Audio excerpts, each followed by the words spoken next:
Well, it's me again, Dr. Kenneth Niles. I'm here in your space one more time, and I know for the last couple of weeks we have been looking at the perspectives of family dynamics, and I promised last broadcast that we will look at family conflict because we realize that within those perspectives there are so many variables that are important for us to look to see how they work together, because we cannot deny that conflict is a major part of our daily life.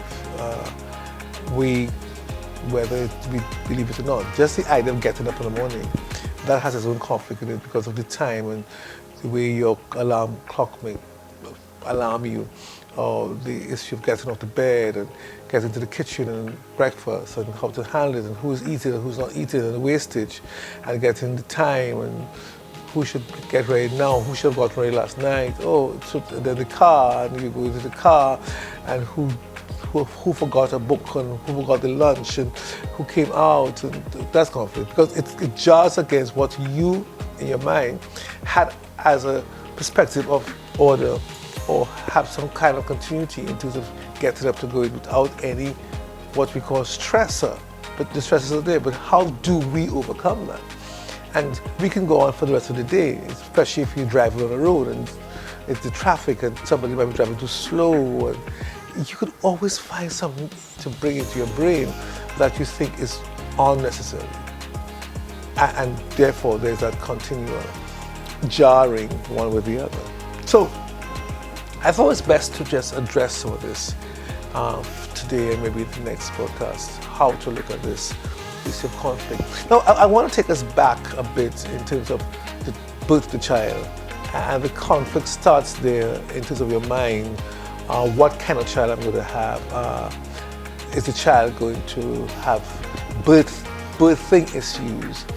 Whether there's a placenta issue, where the blood pressure is too high, whether there's going to be the placenta, not the placenta, the cord, the umbilical cord around the neck. There's so many things out there in the literatures that sometimes create its own conflict and trauma within you in childbearing. And so we are always told to be at rest and to be at peace and keep quiet and do our deep breathings, and so that we can make sure that child is really allowed to come out to this world very, very controlled and without that immediate press. Of course, when the child comes out, it gets a slap. So, the first reaction to your life is a slap. You understand that? So that you cry and then you know that you're alive, but you got a slap. And sometimes that slap may not be something that we think about, but the whole context of how we are interpreted as being alive, something has to be negative there. So we get slapped every day and don't realize those slaps are again like coming out on the first day, that we have to know that, hey, I'm alive, I'm going forward. And that's just something we have to look to work with. And I want to write that down if you don't mind, that whole issue of the constant trauma that, may I say, that identifies life, or the reality of life. Yeah, we could deal with that maybe later on. But I think it's important for us to realize that negativity establishes productivity and progress. And so that we want you to see how even from then to now we are still overcoming those slaps. We ought to. I mean, some of us give it that we reacted. At that time, at zero birth, 0 day, your first day thing, you can't react to anybody, you just cried. So we come out of that, we have the child, and there's a birthing, and then we look for deformities. We check the fingers, we check the toes, we check the head, the measure of the head to make sure it's a proper basic size, so that we know if it's too large, there may be some issues here. If it's too, excuse me, too small, what's happening there? So we're looking for that, and the doctor goes over the child, and whether it's just a lot of issues of maybe jaundice, and you are wondering, is my child okay? Is my child okay? They bring a child, oh, nice, and that's fine. And then we grow up a little bit more to find out about disabilities, whether the child is progressively getting bigger in terms of weight, excuse me, something in this atmosphere, or it could be a little chilly. For me here, maybe I should have walked with a coat. And so I can't get up to control temperatures, but we'll have to work that out. So it's important for us to define whether the child is going to be growing easily, just the hands, the feet. We look at mobility, we're looking at the whole issue of walking and when the child should walk. So by the time the child gets X amount of years or months, let's say months, the child should be cooing, the child should be getting there's some small smiles, the movement of the feet, etc. And you're kind of mapping that out. But all that time there's this anxiety. And we have that anxiety as we continue to grow right into adulthood. So that by the time the child gets to 3 and the child should be in school, we're looking now at learning disabilities, whether the child is speaking, and I know a lot of people have anxieties there about whether the child is going to be autistic or whether the child is going to be Down syndrome, whether the child has a brain defect and learning slower. It's so that you realize that when we talk about conflict, we are not just talking about arguments and fighting, but we are talking about the basic conflicts within the living and development of a child. And then we have something that we might have ADHD, and so there's a lot of disruption in terms of the conduct. And by the time the child goes to school and teachers and the peers and with the administration, principal calling, principal not calling, there are so many issues in working that out. And then you have your own issue financially, trying to keep up with the size of the foot and changing shoes or changing shoe sizes. The child is growing taller and the book lists every term. That may change, but of course every year it changes. And so that we have constantly in terms of working out, and I may add time to pick up and the child get involved in extracurricular activities, and you want to pick up at the right time when the child should be left alone, and the demands are going on. And by the way, you still have your life that you want to call mine. I still want to go maybe hang out to work, I want to maybe get into some sports, I want to maybe continue studying, educating myself. But there's this trap into the family. How do I work that and to realize that it is all about growth rather than the word conflict? And then we have to make choices in that which school the child goes to, not go, which job do I take or not take? What do I study or not study? What should I? Because don't forget, I may be a young parent, so I'm now in that ambitious state. I'm now building a career or building a profession, and what it takes while I still am a parent.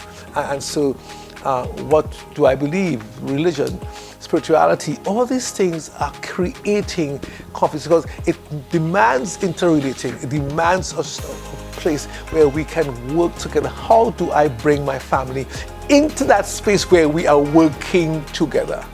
And I think it's important for us to work that. When it comes down, and I mentioned this just now about the management of time and space, that too, the pickups, do not pick up. Who picks up? Daddy, mommy, who picks up? Auntie, granny, where, why, when? Oh, those things. Do your work now. You cannot play. You have to go to the bathroom, have a shower. It's time to eat. Go to study. Don't, excuse me. All that is considered conflict because, again, I repeat, it does not fit into what is called a normal flow. And that normal flow has with it an expectation that has been culturalized. So we think of getting up in the morning and having a very smooth day. Now, to have a smooth day, maybe you need to be on an island by yourself, with yourself, so that there are no contradictions in thought or activity to what you may have planned. The only person who can contradict that will be you. But when we have a family, there are several other egos within that home that are all having different perceptions of how to handle particular context. So breakfast for you, you may want to have everybody seated, but for maybe one party in that family may take breakfast while they're dressing, or they have breakfast in the car, or they will stand up and have breakfast and walk around while they're doing other things. And you may be having a problem with that. Because from where you've come from, and as a parent, you think we also do this. You should not maybe play that instrument. You should not want to get involved in this particular sport because you may have had issues in your own past about the calamities of those sports or those decision making. So decision making is really issue in terms of managing time and space. And then we have to define our friendships, our relations. Don't talk to this one, don't talk to that one, don't go here, bird of a feather flocks. Oh, please, I don't think that family is a good family for you. I don't, like, excuse me. So that the child is growing with conflict in terms of decision making and concepts of identity. And the parents are also growing conflict because they do not know how really to handle these children and what makes these children children. And what makes me a parent. And so that I have to work out continually, how do I work this is. And then as we go along, we are still trying to manage our own selves, our marriage. Relationship with the child, yes, but also with spouse. And that may be zigzag because we have different interests and we talk about the children and we want to go here and you have something in your mind and here's something, oh my goodness, and nobody is collaborating. And so therefore we find brokenness. So we have a broken home, which may affect a separation or divorce, and so sometimes you're just broken within the home silently. And some people could be very married but yet very single. And that's our topic by itself. So these are the issues that are important because that kind of issue brings out instability. So there's an unstable house. There's a dysfunctional situation going on here. There's no control over the children. There's no control over the adults. Everybody seems to be on their own beat. And so therefore, these are issues. And also finally, in this issue, we realize that for one key issue of conflict is money. So that choice of job, trying to avoid loss of income, or rather being displaced in a job or not having a job. And loss of income does not just mean being fired or displaced. It could also be demoted, or it could be that you are not going to get the increments that you thought you should have gotten. So there's always that loss of income context, which again affects your choices of holiday, food, furniture, clothes, etc. And you keep saying, I don't have money, I can't, because you are not realizing that there are other means to this end rather than your own. And so how do you share that and overcome the conflict in order to establish that homeostasis? We want the homeostasis, we want to have the resilience with the home, but we seem to forget how to work that out, how to establish that we are united and there must be unity. What I've recognized is that each party seems to decide that each party's identity and perceptions are right. So that how do we have collaboration and even compromise rather than aggression, which creates alienation? So we want to have that context of sharing in order to participate equally within the family. And everybody would therefore belong and have that feeling of belonging rather than feeling dejected or rejected. So it's not that I'm just not listened to or heard, but I'm also put into different space. So I'm not just dejected, but I'm constantly put into another space. So where I can't identify with anything, nobody hears, nobody encourages conversation. And we are seeing that continuously brings that negativity within the family, so that there is that constant war as to who I am, who you are. So we're talking about self-awareness. I know publicly we like to use the E word, self-esteem, but from a psychological perspective, we more look at it from awareness, self-awareness, self-consciousness context that puts you into a place that is more assertive rather than more aggressive. So, but we want to see how best we can work this to overcome those conflictuous issues that I mentioned earlier. One of the things is, how do I learn to work with the different temperaments or the different egos within the home? Is it that my behavior is the only behavior that is right or rather proper and your behavior is not? Can we learn from each other's behaviors and realize that in a family context, the differences are what are important to make the whole? Look at my body. Look at me from here, where you see on the camera. You see a head, and the ears and nose, and so there are different parts the body is just made up of different parts. And I could say it could be maladaptive in terms of, but I could only be maladaptive if I try to get my air to do what my mouth is doing. Or I get my hand to do what my eyes are doing. So I have to learn how to work those differences for the whole, because you see, those differences make my body identifiable as a human in terms of my development, so that I cannot go against it. So I want us to realize that in terms of conflict and managing it within the family dynamics, we are looking at how we are going to appreciate differences and help those differences, or rather use those differences to progress and develop within the whole. Is that confusing to you? Is that too much for you? I wish this is a time where you could send a note while you listen to me and say, hey, could you explain this? And that's in the comment column, or write an email.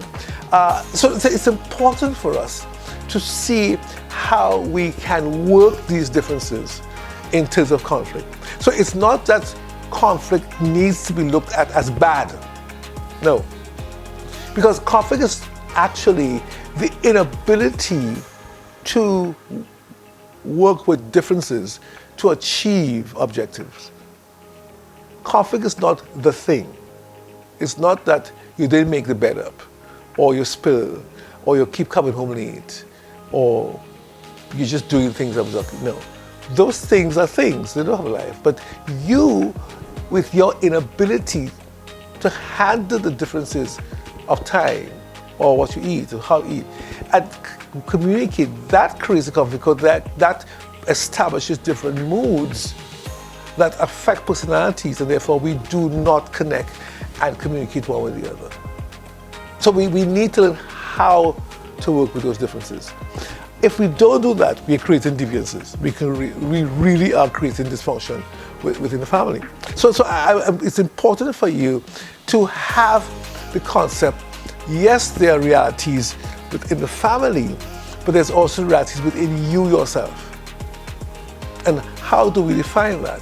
How do you get to own, or do you get to own what you are and who you are? Do you own it, or do you blame somebody else for it? So I am like this because of you. It's you made me do it. We have to realize that nobody can make you do it. You have to agree. But because of your disposition in terms of the mental psychological platform, or where you're at in terms of interpretation of life, there's always this jarring that you think that somebody causes you to. So that if you had washed the wares, or if you had come home on time, or if I was picked up, the wares are wares, to pick up is pick up. But when you do get picked up, how do you behave? Are you going to behave as if it's minus hours, or are you going to behave as plus hours? So we have to learn that after being picked up, I am picked up. Let's rejoice in that, rather than to try to make me guilty and to create an argument of time management and why you don't care about me and if you love me. And we get all kinds of that's deviation. We are deviated from the situation here, the real issue, and we find ourselves in this tangled up argument and fuss and quarrel, and then we feel that nobody cares, and then we shut down and we have silence, and then we have great conflict, because now there's no at all interrelating. So we have to learn that it is constant conflict. Within the family dynamics is real, and especially if you are different in terms of having not just from the nuclear family where there's a support system of spouses, but there may be a single parent or reconstituted or blended family, and that's another issue where you have children from another family coming in now to make this new family, and so therefore who's authority, who has the authority, what are you going to use with it, who you talk to, when, and we find these issues real, very real, in order for us to, we have to see it so real for us to be able to advance humanly as we learn how to detox by accepting the differences that are there. So we are not to talk negatively about the fact that hey, there's a disruptive behavior here, there's dysfunctional here, I have unfortunate issues here, what decisions to make. Hey, hold on. We have to say, oh, these are real issues. And let's talk about them. Not get silent about it. We have to learn to manage our emotions and to and manage what we think, and note that what we think does not have to be right or proper. It's a thought that needs to be shared and to be developed in conversation or dialogue with your partner and maybe with your children. So you want to preserve that connectivity within the family, that connectivity that births not just joy and happiness and easy peasy. There's a term, easy peasy. No, you want to have an environment that is conducive for growth. Therefore, there's always going to be a pushing up from in order to establish the new thing. So every time a plant grows, it pushes up. Oh, and by the way, don't forget the radicals pushing down. So there's always a fight with the dirt to go further down. There's a fight to come up. And when I do break the ground, I have to work with the sun and the rain, and people come to pick me, and the insects. But it's an overcoming to get that fruit. And so it's the same thing with my life. I have to keep overcoming the dynamics of differences within the home, especially with my children who are now growing after 3 years, and they go into what is called kindergarten, and then into primary, and into secondary, and then to college, university. Every time we shift them, they are shifting with different concepts of personalities, because they're up against 300 plus personalities, or 600, or 1,000 in some cases. And you're hearing and seeing. And you have to come back, they come back home, and you have to sift through that to make sure that you have the family that you want. So this is basic introduction to conflict in terms of how it's real and how we are to work with it so that we will talk a little bit more in our next broadcast as we continue to identify family dynamics, yes, but this is a win-win. We want win-win, we don't want win-lose. So let's see how best we can identify that. Dr. Niles, tuning out just for today, but back next week. Have a good week.